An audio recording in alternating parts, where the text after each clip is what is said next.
কড়াইতে সর্ষের তেল দিয়েছি, শুকনো লঙ্কা ফোড়ন দিলাম,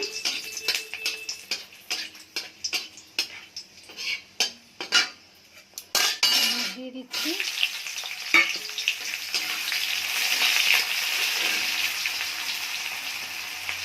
পেঁয়াজটা একটু ভাজা ভাজা হলে আজকে মাছের ডিম ভাজা করব।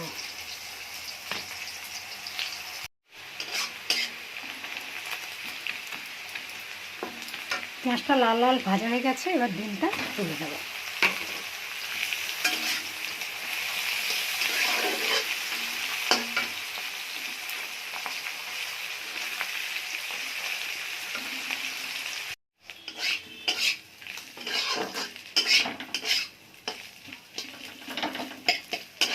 আমি ডিমের মধ্যে হলুদ নুন মাখিয়ে রেখেছিলাম, আর নুন দিতে হয়নি, আর ডিম ভাজা হয়ে গেছে। মাছের ডিম ভাজা হয়ে গেছে, কমপ্লিট।